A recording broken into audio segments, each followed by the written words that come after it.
আচ্ছা, বাংলার দর্শকদের অনেকের হয়তো প্রশ্ন থাকতে পারে, দ্য কোয়েরি কোথায়? দ্য কোয়েরি নিয়ে অনেকের অনেক প্রশ্ন আছে, ভিউজ কম, লোকে দেখে কম। তো আমরা বলেছি একদিন 10, একদিন 1000, একদিন লক্ষে পৌঁছবো। তো যাই হোক, এটা অনেকের নিন্দুকেরা নিন্দা করবেন, আমরা আমাদের লক্ষ্যে আছি। আমার সঙ্গে রয়েছেন, আচ্ছা দুটো পরিচয় আছে। একটা হচ্ছে এই ক্লাবের হচ্ছে আগে সেক্রেটারি ছিলেন, আর এখন তিনি বর্ধমান জেলা পরিষদে, পূর্ব বর্ধমান জেলা পরিষদের সভাধিপতি শ্যামাপ্রসন্ন লোহার আমার সঙ্গে রয়েছেন। আচ্ছা, আর যে মা উমা রয়েছেন এখানে। আকাশ নীলাভ রং, কাশফুল দোলা দিচ্ছে, পাশে অজয় নদ। আর হচ্ছে রক্তিম আভায় আমরা উদ্ভাসিত হচ্ছি বারবার, যে আমি হচ্ছি, লোহার সাহেব হচ্ছে। লোহার সাহেব শৈশব কেটেছে এখানে, একদম কৈশোর থেকে শৈশব, যৌবন, তারপরে কলেজ লাইফ, নান্দন। এই যে পুজোটা নিবেদিতা জনকল্যাণ সমিতি, এটা শুরু কিভাবে হলো? বছর 12 শুরু হয়েছে। আচ্ছা, 12 বছরের পুজো। মূলত আমাদের গ্রামে, এটা পালিশ গ্রাম, মঙ্গলকোট থানার, আর প্রায় 250 বছরেরও বেশি পুজো রয়েছে। পুরনো পুজো, যেটা বারোয়ারি পুজো। তারপরে কিছু বারোয়ারি পুজোর সঙ্গে পারিবারিক কিছু পুজো রয়েছে। প্রায় 5-6টা পুজো ছিল গ্রামে।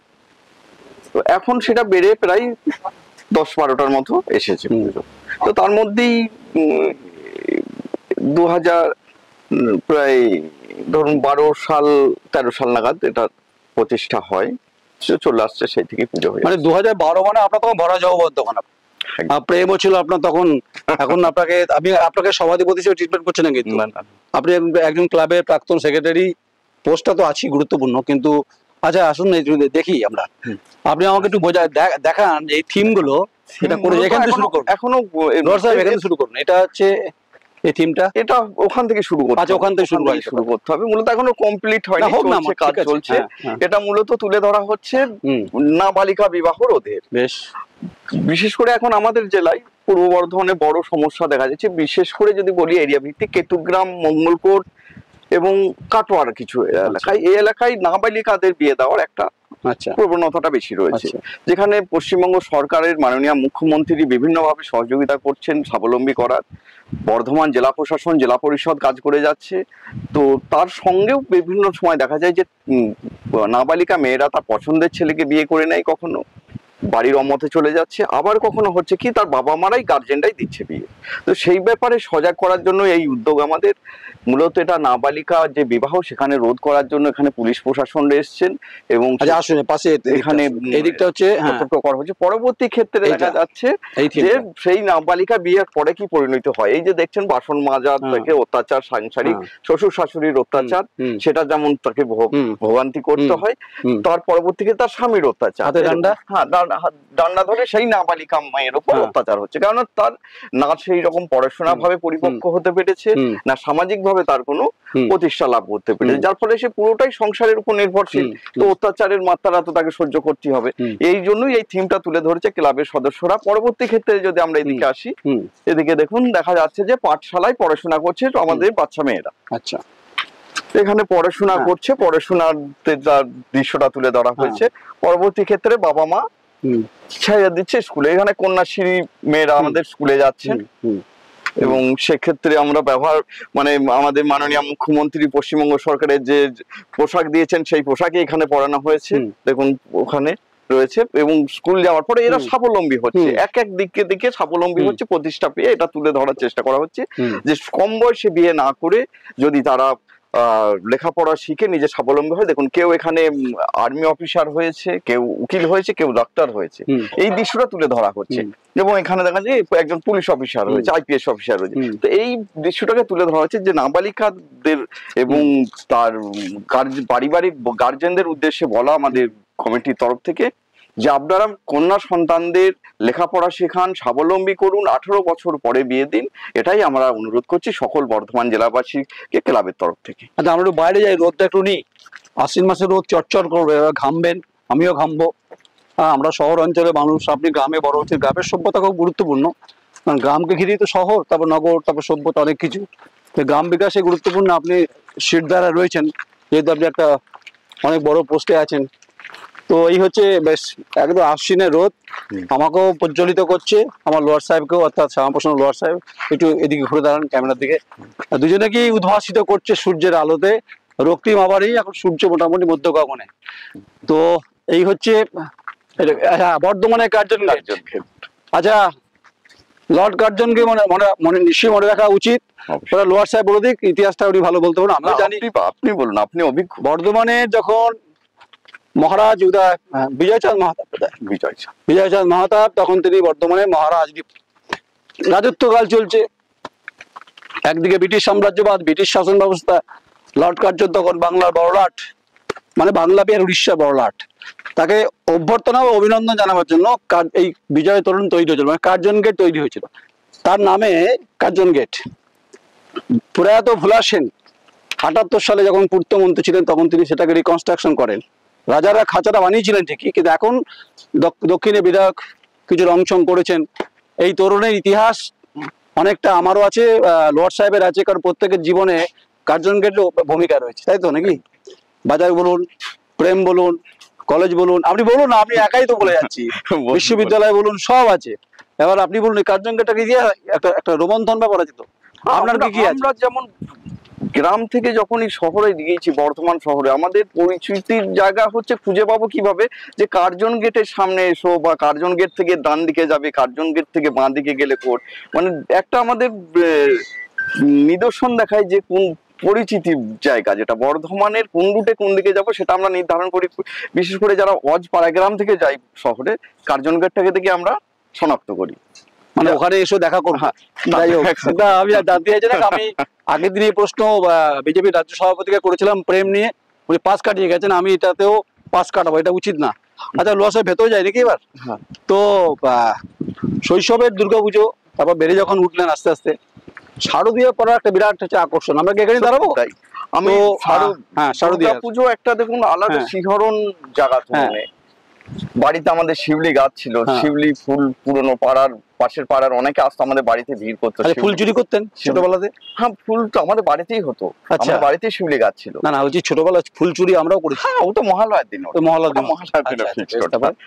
তো এবং হয়তো জামা, আমি যে পাড়ায় বাস করি এখনো, সেই সময় হয়তো সকলের জামা কেনার সামর্থ্য ছিল না, আমাদেরও হয়তো একটা জামা হয়তো অনেক কষ্টে আসতো, তো তার জন্য এখন হয়তো অনেক জামা পাওয়া যায়, কিন্তু তবু একটা আক্ষেপ তো থাকে। লোহার পাল্টে গেছে নাকি? না না, লোহার পাল্টায় নিতে। আচ্ছা, ভেতরে আসি তাহলে একটু। মানে আমি বলছি আগের লোহারই রয়েছে তো, একদম একদম শক্তপোক্ত, ইমোশন আছে তো, অবশ্যই থাকা উচিত, নাহলে আমি আপনি মানুষ কিসের। আচ্ছা, আরেকটা হচ্ছে এই বই পড়ার আগ্রহ, যেমন শারদীয়াতে আপনার বয়স খুব একটা বেশি নয়, আপনার বহুদূর জার্নি আছে, লং জার্নি রাজনীতিতে, তবু বলছি যে শারদীয়া পড়ার বই আকৃষ্ট হওয়া, বর্তমান, আনন্দবাজার, দেশ, এদের বিভিন্ন লেখকের তো বই আপনি নিশ্চয়ই ছাত্র রাজনীতি আপনি করতেন, এখনো পড়েন তো? মানে আপনার সমসাময়িক, মানে আপনার খুব একটা পিরিয়ড নয়, অ্যাকচুয়ালি লম্বা পিরিয়ড নয়, আপনার বয়স যাই বেশি বয়স না, মানে কোন লেখকটা আপনার ভালো লাগতো, মানে কোন লেখকের লেখা উপন্যাস না পড়েছেন যেটাকে আপনাকে আকৃষ্ট করেছে জীবনবোধ তৈরি করার ক্ষেত্রে? আমি বেশিরভাগ ডিটেকটিভ গুলো পড়তে ভালোবাসতাম, যেগুলো শারদীয়ার সংখ্যায় ভালো, সবার সকলেরই ভালো, বিশেষ কারণ নাম আমি নেব না। আচ্ছা, না নাম একই কথা সৌভিক ভট্টাচার্য বলছে, তারও ডিটেকটিভ ভালো লাগে। যাই হোক, আমি ওটা গোলাচ্ছি না প্রশ্ন। আচ্ছা, আরেকটা যেহেতু আমি ল প্রফেশনে ছিলাম, তো সেই কারণে আমার ওটা একটা আগ্রহ রিলেটেড ছিল দুটো বিষয়। আচ্ছা, আরেকটা বিষয় হচ্ছে ওই পুজো সংখ্যা গান এখন তো বোধহয় চিপ হয়ে গেছে, আগে রেকর্ড বেরোতো, পরে ক্যাসেট হয়েছে, ক্যাসেটে মানে পুজোর সংখ্যা গান শোনা, বাংলার কোন গায়কের ভালো লাগতো গলা, আর কোন গায়িকার গলা ভালো লাগতো, যা গুনগুনিয়ে বাথরুমে গাইতেন বা পাড়ার মোড়ে গাইতেন? জোরে গাইতেন, আস্তে গাইতেন? জোর গান এখনো মহালয়ার গানগুলো পুজোর কদিন শুনতে ইচ্ছা করে, মহালয়ার ভোরে যেগুলো শুনি, তার বাইরে পুজোর গান তো 12 মাসই যেগুলো শোনা যায়, কিন্তু মহালয়ার দিন ভোরে যে গানগুলো আমরা মহালয়ার সঙ্গে শুনি, পুজোর দিন মনে হয় সে কোটাই গানের মধ্যে। না, এর বাইরেও তো আছে, মানে প্রয়াত মান্না দে, হেমন্ত মুখোপাধ্যায়, সারা বছরই পুজো বলে কেন, মান্না দে, হেমন্ত মুখোপাধ্যায়, কিশোর কুমার, রফিক সাহেব, আমি যেমন মোহাম্মদ আজিজের খুব ফ্যান, এবং আমার মানে যখন অবসরকালীন বা মন খারাপ হলো বা একটু ফাঁকা টাইম রয়েছে, আমি আজিজ সাহেবের গান মোবাইল বা কোনো একটু টিভি, হোম থিয়েটার, ছোট যে যন্ত্র যেগুলো আছে বাড়িতে, ওর মধ্যে আমি শুনি। গানটা শুনেছি, ফুল কেন লাল হয়? ফুল কেন লাল, খোদাগোয়াড় বিখ্যাত গান, জানেন তো মোহাম্মদ আজিজ সাহেব? মোহাম্মদ আজিজ সাহেবের প্রচুর হিট গান আছে, হিন্দি গান রয়েছে। না মানে আমি কিন্তু রসিকতা করলাম না, ফুল কানো লাল হয় ওরই গান কিন্তু। হ্যাঁ লাল, যাই হোক, আচ্ছা সেটা লাল আর সবুজ সবই থাকবে, শুধু লাল। আরো আমরা অন্য দৃষ্টিভঙ্গি যাচ্ছি না। আর হচ্ছে খোদা গাওয়া তো বিখ্যাত গান, অমিতাভ বচ্চন শ্রীদেবীর অভিনয়। আচ্ছা বলছি যে সিনেমা টিনেমা দেখা পছন্দের হয় না? পছন্দের অভিনেতা, পছন্দের নায়ক, পছন্দের নায়িকা, বাংলায় হিন্দি? কিছুদিন আগেও আমি একটা ব্যাকডেটেড, মানে মা তৈরি করেছিলেন হয়তো সেভাবে। কিছুদিন আগেও আমরা এখানে উত্তম কুমারের জন্মদিনে এই ক্লাবে আমরা প্রজেক্টর দিয়ে উত্তম কুমারের সিনেমা দেখি। আমরা দেখলাম আনন্দ আশ্রমটা দেখেছি, অসাধারণ, শর্মিলা ঠাকুর। হ্যাঁ আনন্দ আশ্রম ছিল, আরেকটা কি ছিল ছবিটা, মৌচাক। ওহো, মিঠু মুখার্জি, রঞ্জিত মল্লিক। রঞ্জিত মল্লিক, অসাধারণ দুটো বই। আচ্ছা আপনাকে তো আমি মোটামুটি আপনার ওই চেয়ারে বসে যখন থাকেন তখন তো প্রশাসনিক কথাবার্তা হয়, সেখানে তো ধরুন রসিকতা করা যায় না। আমি রসিকতা করছি না, কারণ আপনার রসিকতা জীবনের একটা করা উচিত না। কারণ হচ্ছে পুজোটা মানে একটা কালারফুল, আপনার জীবনেও কালারফুল, আমার জীবনেও কালারফুল। আমার মনে হয় একটু এই রাজনীতির কথা সবসময় রোজ ভালো লাগে না, বেরিয়ে এসেই কথাগুলো জানতে চাইছি যেগুলো আপনার মধ্যে আছে, আমার মধ্যেও আছে। আর এটা গেল এক। আছে বলিউডে কোনো মুভি টুভি দেখেছেন নাকি রিসেন্ট? না না, রিসেন্ট সময় কোথায়, আচ্ছা সময় পাচ্ছে কোথায়? বলিউডে কোনো গায়ক ফায়ক ভালো লাগে এরকম? আরে হতে পারে নাকি, বা বলিউডে কোনো গায়ককে ভালো লাগে না আপনার? অরিজিৎ সিং এর গান, অরিজিৎ সিং এর গান তো ভালো লাগবেই অবশ্যই, শ্রেয়া ঘোষাল, অরিজিৎ সিং এখনকার দিনে। আর এমনি আমি কুমার শানুর পুরোনো সং আমি বেশ ভালো লাগে। মানে 90s এর আপনি বলছেন যে সেই সময় 90s আপনার কাছে গুরুত্বপূর্ণ? না আমার কাছে ততটা তো গুরুত্বপূর্ণ হয়নি, আমার যারা সিনিয়র ব্যাচ তাদের কাছে বেশি গুরুত্বপূর্ণ ছিল, কারণ তখন আমার কৌশল টাইম। আপনি 2000 এর পর থেকে রাজনীতির দিক থেকে ছাত্র পরিষদ, তৃণমূল ছাত্র পরিষদ করতেন? 2000 আমার মাধ্যমিক, 2000 যদি মাধ্যমিক হয়, 2002 উচ্চ মাধ্যমিক, তারপর 2000। ঠিক আছে ঠিক আছে, আর বেশি বয়স কাউন্ট করবেন আপনারা। হ্যাঁ উনি ছাত্র রাজনীতি থেকে বড় পেশায় আইনজীবী কিন্তু। আচ্ছা এই গ্রামটা, পালিশ গ্রামটা করে ফ্লেভার পাচ্ছেন? আমি তো ফ্লেভার পাচ্ছি, গন্ধ, শিউলি ফুলে গন্ধ পাচ্ছি না, কিন্তু লোহার সাহেবের মানে আছে শিউলি ফুল আমার আছে, বাউন্ডারিতেই আছে শিউলি গাছ। আমি কলকাতায় কাটিয়েছি অনেকগুলো বছর জীবনে, কিন্তু সপ্তমী বার লাস্ট আমার, কোনোবারে হয়তো অষ্টমীর সকাল, গ্রাম ছেড়ে থাকতে পারি। আমার এখানে হয়তো কম দামি জামা প্যান্ট পরে যে আনন্দটা উপভোগ করতে পারবো, কলকাতায় মনে হয় না যে কিছু আর্টিফিশিয়াল, এখানে মনে হয় ন্যাচারাল জেনুইন জিনিসটা। আচ্ছা এই গ্রাম প্রতি বছরই আমি বন্ধু বান্ধবদের সঙ্গে আড্ডা দিয়ে সপ্তমীর দিনটা খুব কষ্ট করে কাটালাম, অষ্টমীর দিন সকালে আমি এখানে ছটফট করবে স্বাভাবিক। প্রত্যেক মানে এই যতদিন আমার বয়স হয়েছে একটা বছর আমি গ্রামের দুর্গাপুজো ছাড়া বাইরে কাটাই। মানে যদি এখন আপনাকে বর্ধমানে বলা হয় পুজো উদ্বোধন, আপনি যাবেন না? চলে আসি, আবার ফিরে চলে আসি। কালও ফিরেছি মোটামুটি রাত্রি 9টা নাগাদ ফিরেছি বাড়ি। আজকের দিনটা রেস্ট আছি, আবার বিকেলে বেরিয়ে যাবো বর্ধমান। আচ্ছা পছন্দের কোনো, আমি শেষ করবো, পছন্দের কবি? জীবনানন্দ দাশ আর কবি জসীমউদ্দিন। একদিন হয়ে যাক। ঠিক আছে, কবি জীবনানন্দ দাশ আমার জীবনেও খুব গুরুত্বপূর্ণ, ধানসিটির পাশে। হ্যাঁ আর হচ্ছে জসীমউদ্দিন বিখ্যাত। আর কিছু বাকি রইল আমাদের। সাজু রূপাইয়ের বলুন না, একটু চ্যালেঞ্জ শুনিয়ে দিন না। লোহার সাহেব মানুষ জানতে চাইছে আপনাকে অন্য রূপে দেখছে, অন্য ফরম্যাটে দেখছে না। আচ্ছা শোনাবেন না কোনো डायलॉग? হবে না।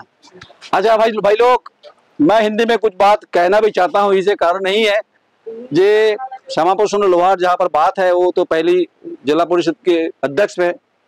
और भाई हम लोग का व्यूअर्स कम है, मगर अब थोड़ा घूम जाइए, कम से कम एक बटन दबा दीजिए, प्यार मोहब्बत की बटन दबा दीजिए, माँ सामने है।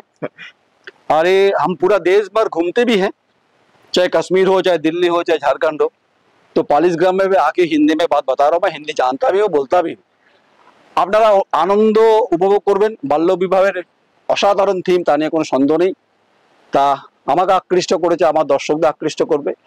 আশা করি লোহার সাহেবের ছোঁয়ায় অন্তত ভিউয়ারশিপ বেড়ে যাবে, তা নিয়ে কোনো সন্দেহ নেই। আমি নয়ন রায়, আবার চিত্র সাংবাদিক সৌভিক দফাদার, পালিশগ্রাম, খুব গুরুত্বপূর্ণ বিধানসভা মঙ্গলকোট, যার ইতিহাস সমৃদ্ধ। নমস্কার।